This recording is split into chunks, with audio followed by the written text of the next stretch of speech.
우리의 철학사 강의가 스피노자까지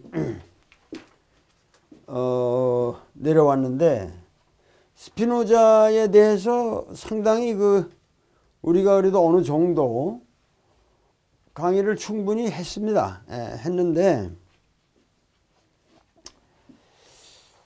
스피노자라는 사상가는 워낙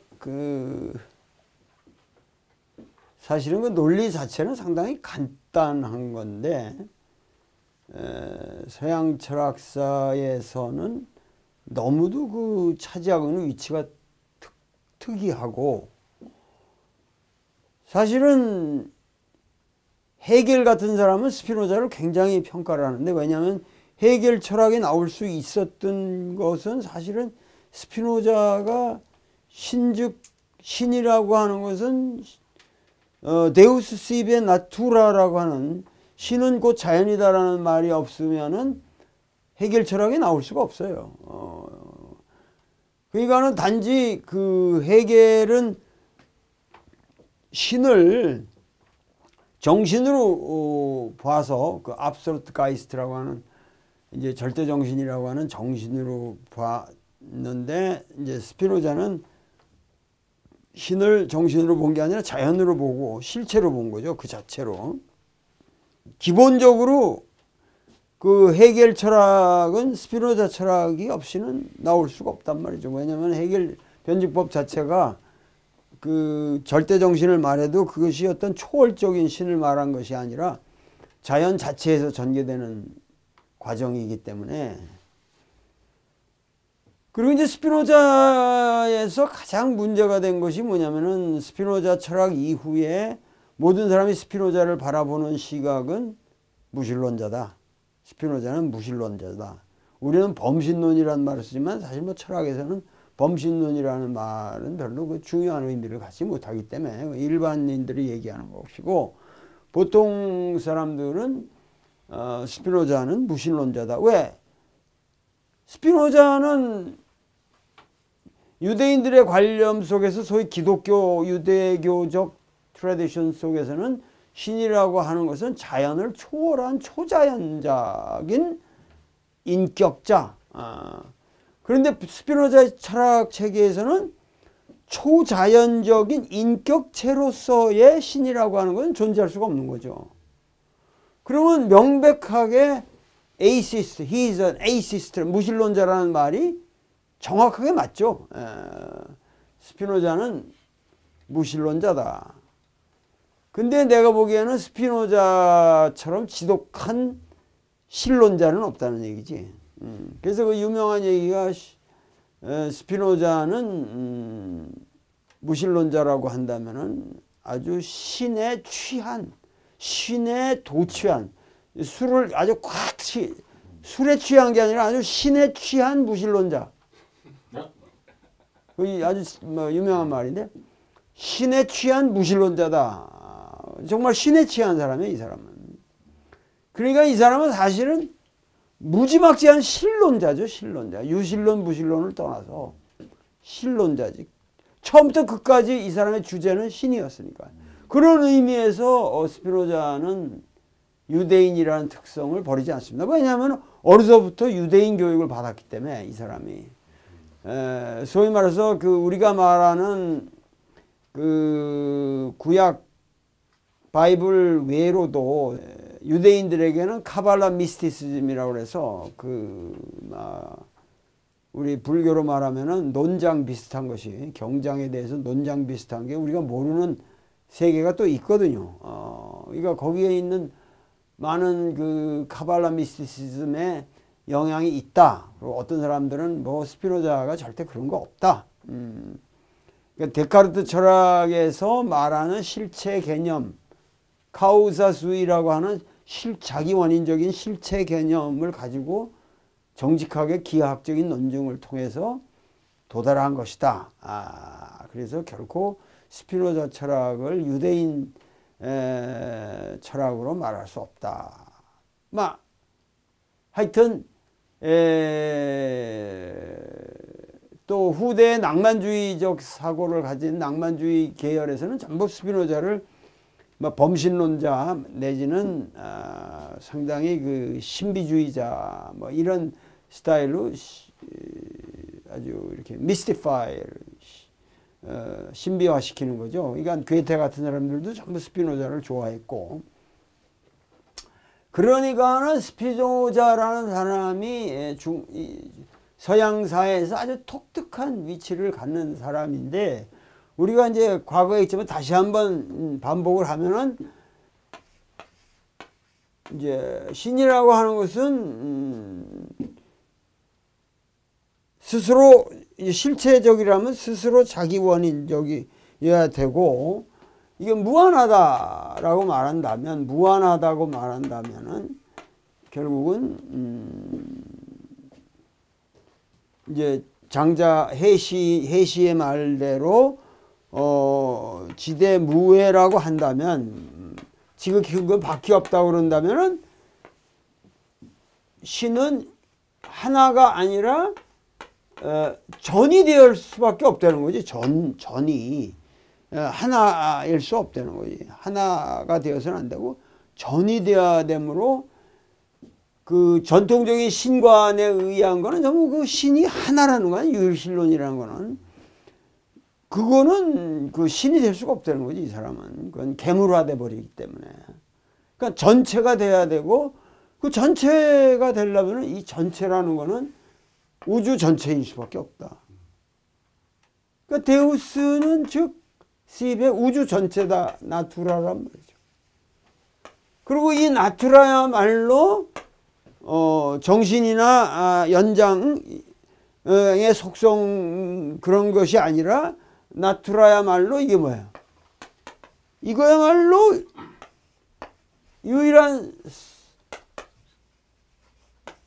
유일한 실체다, 이게 서브스탄스다, 이게. 나투라 자체, 자연 자체만이 자기 원인적일 수 있다.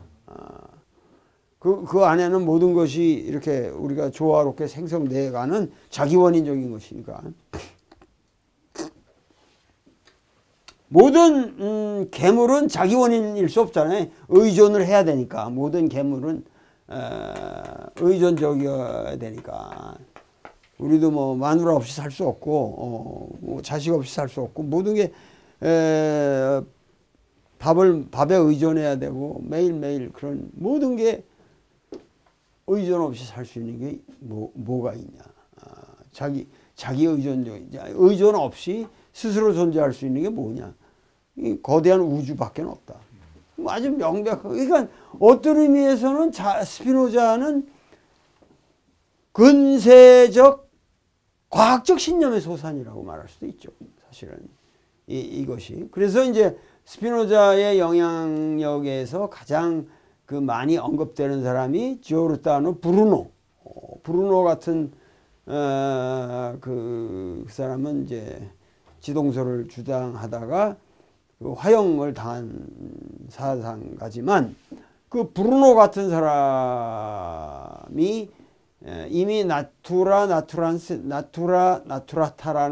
개념을 사용했으므로 그 영향이 크다. 물론 브루노의 영향이 스피노자에 크다고 볼 수도 있어요. 그러나 스피노자의 영향을 우리가 논하기 전에 스피노자의 사상이라고 하는 것은 역시 그 독창적인 스피노자의 사상으로 봐야 된다. 어떠한 영향으로 논의할 수는 없다. 근데 우리가 그 스피노자도 유대인이고, 우리가 이제 지난번에 우리가 바울 철학을 가지고 얘기를 했었는데, 바울을 하나의 우리가 사상가로서 우리가 본다면, 바울을 하나의 사상가로 본다면, 이 사람도 하여튼 유대 싱커 아니에요. 이 사람도 일종의 주이시 싱커란 말이에요. 이것도 유대인 사상가란 말이에요. 근데 바울은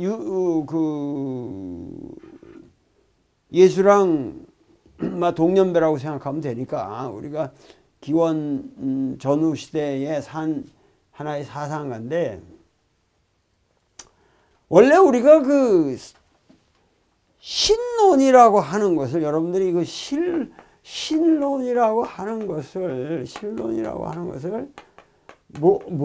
이것은 기본적으로 나는 옛날에는 이제 그렇게 생각을 안 했어요. 요새 아주 확고하게 굳어지는 것은 이 인간의 그 신론이라고 하는 것은 다신론밖에는 없어요. 다신론이라는 건 뭐냐면 어떠한 대상에 대해서 그 우리가 인지하는 어떠한 우리의 그 인식 범위 속에서 돌아가고 있는 인과관계를 초월하는 그 어떠한 힘을 감지할 때 우리가 그것을 신이라고 표현하고, 그러게 된다면은 이제 신이라는 거는 다신론밖에 없죠. 다신론밖에 없어요.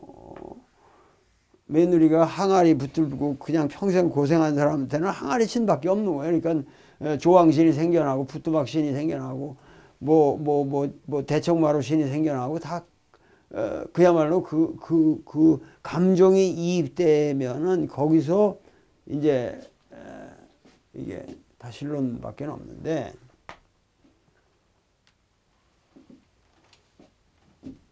유대민족이 그 소위 말해서 우리가 유일신론이라고 얘기를 하는 거는 모노테이즘이라고, 폴리테이즘에 대해서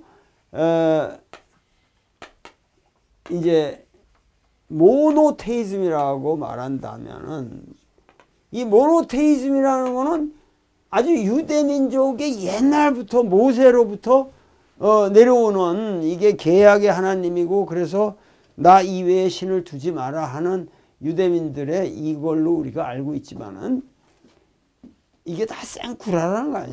지금 보면 유대민족처럼 다신론적인 환경 속에서 산 사람들이 없고, 마치 그 유대민족이 애굽 땅에서 이렇게 들어와 가지고 여호수아를 거쳐 가지고 정착을 하는 그 스토리가 지금 완전히 이게 나블 소설이라고 지금 보니까 유대인 학자들이 그렇게, 고고학자들이 그건 소설이다.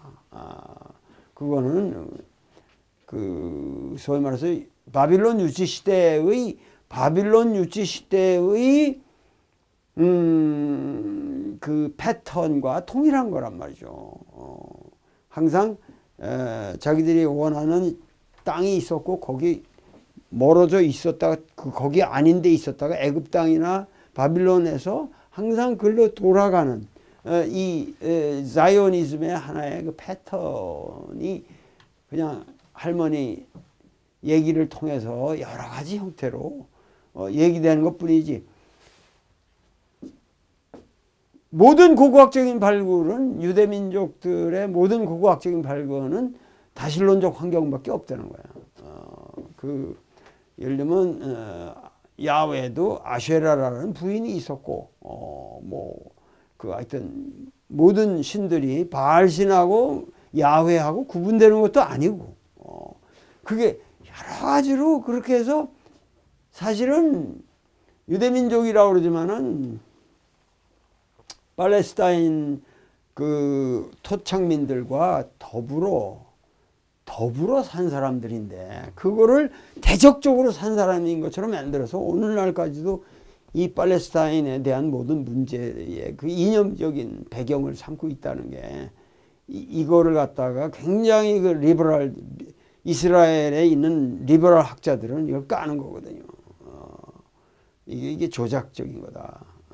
그러니까 무슨 얘기냐 하면은 이 유일신론이라는 거는 바울 시대에도 존재하지 않았다는 거예요. 유대민족들에게 있어서. 유대민족들에게 있어 유일신론자가 아니라는 거예요, 이 사람들이. 그런데 소위 말해서 유일신론으로 만드는 거는 뭐예요? 그거는 유일한 계약 관계로 해서 자기들이 선민이라고 하는 의식을 불어넣어줘야 되고, 그야말로 그 바빌론으로 가서 거기에 그 문화에 동화되기 쉬운 그 사람들한테 우리의 신은 유일한 야훼의 이 신앙이 우리의 전통이라고 하는 것을 가르쳐 줘야만 민족적인 아이덴티티가 유지됐고, 그리고 이 야훼에 의해서 우리는 예루살렘으로, 야훼의 힘에 의해서 우리는 또다시 돌아간다. 그러니까 이런 어떤 민족적 희망을 불어넣어주기 위한 그저 장치지, 이게 무슨 유일신이라는 게 말이 되냔 말이야. 유일하다고 인정된들 다른 신이 없어지냐 말이야. 이게 없어지질 않잖아요. 그러니까 유일신이라는 건 이 지구상에서 있어보는 순간이 없단 말이야, 지금도. 그러면 이 유일신이라는 건 뭐냐면 그러니까 그 누구야, 그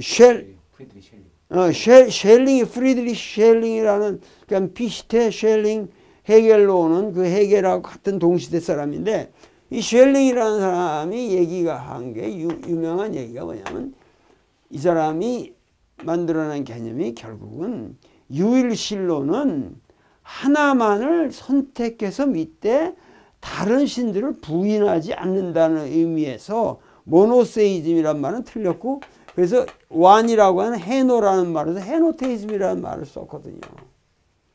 헤노테이즘이라고. 그러니까는 그것은 신들이 많은데, I don't care. 네, 많은데 하나하고 하나만 우리는 우주의 절대자라고 믿는다. 모노테이즘이라는 건 전부가 헤노테이즘을 말하는 거죠. 그러니까 쉘링만 해도 모노테이즘이라는 건 이거는 있을 수가 없다. 언제 헤노테이즘이 모노테이즘이 있었냐.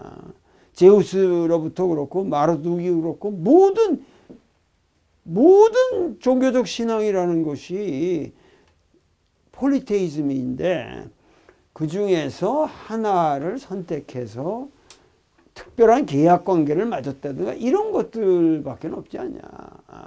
그래서 이것은 우리가 이걸 갖다가 유일신론이라고 말하지 않고 단일신론이라고 번역합니다. 단일신론이라고. 그러니까 그걸 갖다가 이제 그 동방성서를 지은 게 영국의 옥스퍼드 학자인 막스 베일러가 그 힌두이즘을 연구할 때 그거를 썼단 말이에요. 힌두 가서 보니까 이거는 모노테이즘이라는 건 이건 이상한 서구의 종교적 편견일 뿐이고, 모노테이즘은 존재하지 않고, 여기서는 뭐냐면 시바를 숭배하든 뭐를 숭배하든 하나를 선택을 하되 그 하나에 선택된 신이 그 사람들은 우주 전체의 유일한 근원인 것처럼, 절대적인 우주의 근원인 것처럼 그 신을 숭배한다. 그러니까 이거는 그런 의미에서 헤노테이즘이라는 거는 힌두이즘의 신관에 곧바로 응용될 수 있다. 이렇게 쓴 거란 말이야. 그런데 이게 마음대로 또 바뀔 수가 있대요. 이 우주 전체의 근원적인 신인데, 그것이 뭐 시바도 됐다가 또 브라흐만도 됐다가 크리슈나도 됐다가 하여튼 마음대로. 근데 그렇게 바꾸어서 해도 동네마다 또 바뀌고 그러는데, 제각기 그것이 우주의 근원적인 유일신이라고 믿고 있단 말이에요. 그냥 시시한 동네신이라고 믿는 게 아니란 말이야. 그러니까 나는 이것이 가장 그 정확한 얘기인데, 여기에 이제 중요한 게 뭐냐면은, 그러기 때문에 이 유일신이라고 하는 것은 이제 그 뭐라 그럴까, 그 유대민족의 아주 독특한 문화적 역사적 환경에서 자기들이 주장하지 않으면 아니 되는 어떤 환경이 있었던 거 아니에요. 그래서 우리는 선민이고 우리는 야훼와 특수한 계약을 맺었고, 그 계약에 의해서 우리는 구원을 받을 수 있다. 그리고 야훼는 우리에게 이러이러한 계약을 내렸다. 우리는 그 계약을 따라야 된다. 자, 이러한 유일신론에 대해 그거에 대해서 소위 말해서 바울이라는 사람이 내가 보기에는 인류 사상 최초의 유일신론 사상가란 말이야. 그 전에는 유일신론이라는 게 존재하지 않았단 말이지. 근데 이 바울이라는 사람이 유일신론을 주장하게 되는 것은 뭐냐면은 이 히랍적인 문화 환경 속에서 이미 로마 제국화된 헬라 그리크 로만 그레코 로만 문화적 환경 속에서 모든 이 잡신들을 섬기잖아요. 모든 별하별 신이 없는 신이 없이 뭐 거미도 신이고 뭣도 신이고 뭐 뱀도 신이고 다 신이란 말이야. 그러니까 바울은 얘기가 이런 잡신 신앙이 이게 이 바울의 입장에서 뭐냐면 이게 인간의 도덕적 해이를 갖고 온다는 거지. 난잡해진다는 거야. 그러니까는 이 바울의 입장에서는 이런 것들이 전부 뭐냐면 너희들을 어찌하여 피조물을 신격화해서 그거를 믿느냐. 그건 피조물인데. 그래서 우주 전체의 창조주인 유일하신 하나님을 왜 믿지 않느냐. 그러니까 이게 피조물을 왜 신격화해서 믿고 앉았냐. 이 모든 신들을 창조한 우주 창조의 그러니까 지금 뭐냐면 우주 창조라는 말 자체가 이게 존재하진 말이 아니란 말이죠. 이게 마치 과학인 것처럼 생각하고 뭐 우주 창조라는 것 자체가 물리학에서도 이게 소설이란 말이에요, 이게. 언제 우주 창조가 있었습니까? 누가 알아요, 이게? 빅뱅 시오리가 그게 사실이에요? 스테디 스테이트 시오리도 있고, 그러니까 우주 창조라는 게 우리가 여태까지 마치 우주는 창조된 것처럼 이게 뭐냐면 우주 창조를 말하는 사람은 그걸 통해서 어떤 소설을 지금 쓰려는 거란 말이야. 그러니까 이게 그 소설을 쓰는데 우주는 하나의 신이 창조를 했고, 그 신이 하나의 유일신이 창조를 했기 때문에 그래서 이 우주의 모든 존재는 동일하다. 동일한 인격과 자격을 갖는다. 이게 이 사람에서 입장에서 이방 선교를 위한 중요한 논거가 되는 거죠. 그러니까 유대인들만 선택을 받은 것이 아니라 이방인도 이 우주의 창조주에 의해서 동일한 구원의 대상이 된다. 그러니까 유일신론을 주장하는 바울의 입장은 사실 오늘날 우리가 말하는 그런 모노테이즘이라는 유치한 얘기가 아니라 바울은 논리적 근거로서 뭐냐면은 모노테이즘이라는 것은 뭐냐면 임파시알리티란 말이에요. 신은 공평해야 한다는 거지. 공정해야 된다는 거지.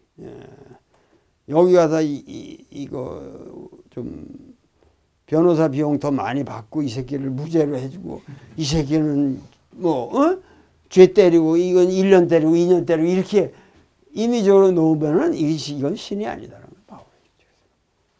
그러니까 그 임파시알리티 그 사람이 이방인 선교의 논리적 너희들 왜 안 믿느냐 너희들까지도 유대인이 아니라 전 인류를 위해서 예수가 십자가에 못 박혔는데 그 너희들이 구원의 길이 열렸는데 왜 이 신을 안 믿느냐 이 하나님의 아들로서의 이 복음을 왜 안 받아들이느냐 하는 이 바울의 논거가 최초의 내가 보는 유일신론이라는 얘기예요.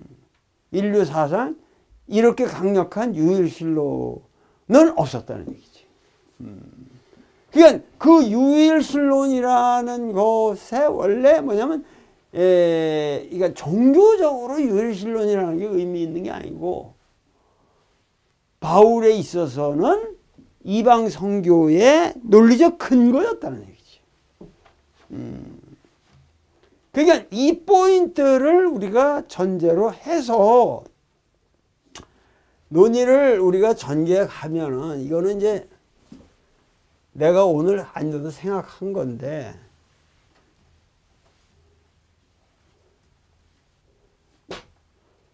왜 스피노자가 신적 실체 즉 자연이라는 이 어마어마한 태제를 냈느냐 하는 것은 스피노자의 입장에서는 결국은 이 근세 과학 이제 근세로 넘어오면서 이제 뭐 여러 가지 상황이 변해가는데 스피노자라는 사상가의 입장에서는 우선 그런 뭐 우주 밖에 어떤 인격적인 존재자가 있어 이걸 창조했고 그래서 이게 대상화되고 이렇게 되면은 이거는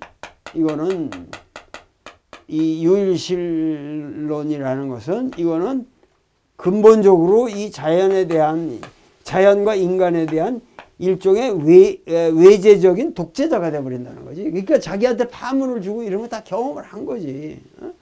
그 유대민족이라고 하는 것의 현실태가 이게 뭐 터무니없는 그냥 하나님이라는 거 야훼라는 거 하나 만들어 놓고 그거를 가지고 이게 도대체 이게 근세정신에 이게 될 거냐. 이거는 나는 스피노자라는 사람은 진짜 위대한 사상가라고 보는 거예요. 왜 그러냐. 결국 신이 이 자연 밖에 있게 되면은 진정한 의미에서 신이 신일 수가 없다는 거예요. 그건 무슨 얘기냐면은 이 사람이 신이 곧 자연이라고 얘기하는 것은 결국은 이 스피노자에게 있어서는 인간은 곧 신이라는 말은 하지 않지만 스피노자에게 있어서는 결국은 인간이라는 존재를 궁극에 있어서 인간이라는 존재를 신의 경지에까지 확대시키고 싶은 거죠. 이게 근세정신이라는 얘기야. 스피노자에 있어서는. 뭐냐면 이 사람은 항상 그 지성 개선론이라는 것을 썼고 가장 중요한 게 뭐냐면 intellectual love of God이라는 거야. 인생의 목표라는 게 뭐냐. 신을 사랑하는 거라는 거지. 신을 지적으로 사랑하는 거. 감정적으로 사랑하는 게 아니라 신도 감정적으로 사랑하는 게 아니야. 지적, intellectual love of God이라고 계속 얘기했잖아요. 지적으로 사랑한다는 것은 뭐냐면 인간의 지성이 할 수 있는 최대의 가치는 신을 사랑하는 것이다. 이 신을 사랑한다는 건 뭐냐? 스피노자에 있어서는 전체를 사랑한다는 거지. 전체를 사랑한다. 어떤 부분적인 가치에 얽매여 살지 않는다. 전체를 사랑한다 이런 얘기예요. 스피노자 철학의 핵심은 선이다 악이다 뭐 이게 뭐가 이런 것들이 전부가 좁게 보는 데서 생기는 거라. 신의 영원의 상 아래서 신적인 지성을 획득하게 되면은 그때서 비로소 인간은 평화가 온다. 행복이 오고 평화가 온다는 거죠. 그러니까 이거는 뭐냐면 어떤 의미에서 스피노자의 이 철학은 또 하나의 뭐냐면 불교적인 그야말로 선적인 경제라고 말할 수 있는 거지.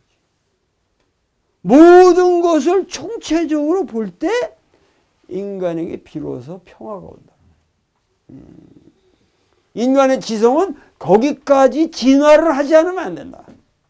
전체상에서 보잖아요. 항상 이 사람이 얘기하는 거예요.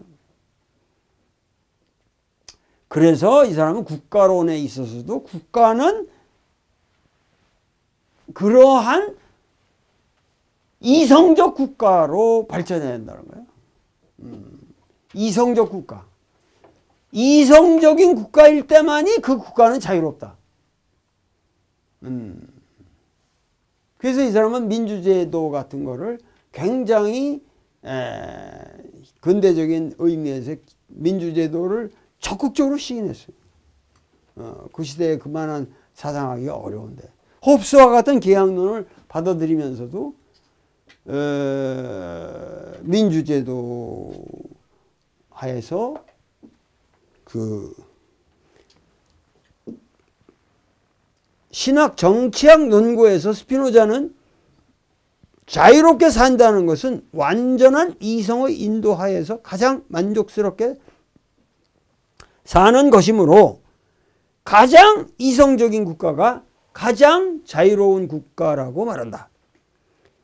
그리고 이런 종류의 삶은 민주정치하에서 가장 잘 보장될 수 있는데 여기서 민주정이란 자신의 모든 능력 전체를 발휘하는 사회라고 정의할 수 있다. 민주정이란 모든 형태의 정부들 중에서 가장 자연스러운 것이며 개인의 자유와 가장 잘 조화를 이룰 수 있는 것이다. 민주정 하에서는 어느 누구도 자신의 자연권을 절대적으로 양도하지 않으므로 더 이상 이 문제에 관하여 목소리를 높일 필요가 없다. 한 개인은 단지 자신이 구성원으로 있는 사회의 다수의 사람들에게 자연권의 일부를 양도할 뿐이다. 그러므로 여기서는 마치 자연 상태에서와 마찬가지로 모든 사람들이 평등하다. 모두 자기들의 자연권을 제한할 것을 모두가 서로 국가에게 이렇게 양도를 했기 때문에 그 면에서는 다 평등하다는 거예요. 또한 스피노자는 민주정 하에서는 다른 어떤 형태의 정부에서보다도 비이성적인 명령을 두려워할 필요가 없다고 말한다. 왜냐하면 대다수의 사람들이 특히 그 수가 무척 많을 경우에는 비이성적인 것에 동의하기란 거의 불가능하기 때문이다. 그러니까 이게 우리 최순실 사태를 이렇게 우리가 뒤엎은 거나 마찬가지인 거죠. 다수가 그 비이성적인 것에 동의하지 않기 때문에. 더욱이 민주정의 기초와 목적은 비이성적인 욕구를 피하고 가능한 한 사람들을 이성의 통제하에 두어서 그들이 평화와 조화 속에 살 수 있도록 하려는 것이다. 뭐 하여튼 그 정치론의 스피노자의 정치론도 조금 더 깊게 공부를 해봐야 되겠지만 문제는 국가론에 있어서도 개인의 자유를 어떻게 최대한으로 보장하면서 공공의 선을 유지하는, 그러니까 개인의 자유와 공공의 선을 어떻게 결합하느냐는 게 이게 사실 국가사회의 영원한 과제예요. 그거에 대해서 스피노자는 상당히 정확한 발언을 하고 있다는 얘기지. 이 사람이 지성 개선론에서 말한 것을 한번 들어보면은 이런 말을 한단 말이죠. 지성 개선론의 첫머리에 등장하는 유명한 한 문구에서 그는 최고의 행복과 최대의 선을 추구함에 있어서 부와 명성, 쾌락 등이 공허하며 무용함을 느꼈다는 자신의 경험에 관하여 언급하고 있다. 사실 우리가 돈 벌고 명성을 얻고 쾌락을 느끼고 이게 재미가 없거든. 해보면. 그러니까 오직 영원하고 무한한 것을 향한 사랑만이 정신을 기쁨으로 채워주며 모든 고통에서 벗어나게 한다. 여러분들 생각을 해보시면 사실은 나한테 이런 강의 듣는 이것이 제일 그래도 인간으로서는 행복한 거죠. 딴 거 생각하면 복잡하고. 물론 이것만 듣고 살 수는 없지만 더 보다 영원하고 보다 그러니까 끊임없이 인간을 고양시키는 그런 가치의 이 고양이 없이는 인간이 어떻게 사냐 말이에요. 그러니까 이것이 이 사람의 굉장한 오직 영원하고 무한한 것을 향한 사랑만이 정신을 기쁨으로 채워주며 모든 고통에서 벗어나게 한다. 그러니까 고통에서 벗어난다는 것이 그 불교처럼 뭐 불교도 한 방법이지만 무슨 우리가 앉아서 참선을 한다고 고통에서 벗어나는 게 아니라 신을 사랑하는 거라는 얘기지. 예. 그 어떤 intellectual love of God, 예? 그 신에 대한 아주 그 intellectual amor fati 그 사랑을 가질 때 인간은 비로소 고통에서 해방되게 됩니다. 여러분들이 내 강의를 여기서 듣고 이 후즈닷컴을 듣는 이 순간에 오히려 많은 고통에서 해방이 된다는 얘기죠. 자꾸만 우리가 자꾸만 그 번뇌한 거 생각하면 끝이 없잖아요. 끝이 없어요. 따라서 바로 이러한 사랑이야말로 우리가 전력을 다하여 욕구하고 추구하여야만 하는 것이다. 나는 모든 학문들이 하나의 방향 또는 하나의 목표를 향해 가기를 바라는데 이 목표는 바로 가능한 최대한의 인간의 완전성에 도달하는 것이다. 아주 멋있는 말이죠. 그러니까 아까 신즉 자연이라고 하는 이 사람의 생각은 결국 인간이 어떻게 완전해지느냐. 완전해지느냐. 인간 지성의 향상을 얘기하고 이게 전부 해결 철학으로 가게 되고 다 결국은 근대 철학의 태세가 되는 거란 말이에요. 따라서 이런 목표를 향하려는 노력을 정진시키지 못하는 학문 내의 모든 것은 무용한 것으로 제거되어야만 한다. 즉 바꾸어 말하면 우리의 모든 노력과 사고는 바로 이 하나의 목표를 지향해야만 하는 것이다. 어쨌든 나의 모든 것들이 최고로 완전한 존재의 능력과 변함이 없는 의지를 통해서 생겨남을 인식한다. 그러니까 하여튼 이 스피노자라는 사상가는 이러한 신념 속에서 산 특이한 유대인이었다는 거죠. 그러니까 스피노자를 우리가 이해한다고 하는 것이 이런 근원적인 문제를 이해하지 않고 이제 피상적으로 잠깐만 철학사에서 말하는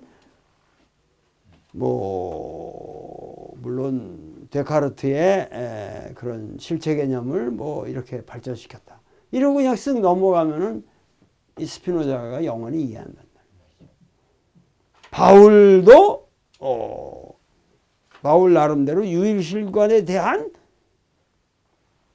그거가 노리는 구체적인 역사적 상황이 있었고 스피노자는 현대에 와서 그거를 새로운 그야말로 유일신론이 아닌 전 우주 인간 신론으로 바꿨다는 얘기죠. 그러니까는 결국 인간이라고 하는 존재가 왜 신을 이렇게 문제 삼느냐. 결국 인간이 신을 문제 삼는 가장 근원적인 이유는 결국은 인간이 인간을 초월하여 인간을 보다 완전하게 만들려는 욕구가 있기 때문에 인간에게서 항상 신이라는 것이 문제가 된다. 이건 나의 명언입니다. 그렇기 때문에 이 신이라는 것은 어떤 존재의 문제가 아니라 궁극적으로 인간의 문제고 칼 바르트는 이거를 뒤집어서 신의 자유다. 이건 개소리라는 얘기지. 신의 자유가 아니라는 얘기지. 궁극적으로 인간의 자유고 인간이라는 존재는 그만큼 심오하다. 그만큼 무한한 가능성을 소유하고 있다고 우리는 믿어야 된다. 결국 우리의 강의는 항상 인간론의 원점으로 돌아갈 수밖에 없다. 오늘 강의는 이것으로서 끝내기로 하겠습니다. 감사합니다.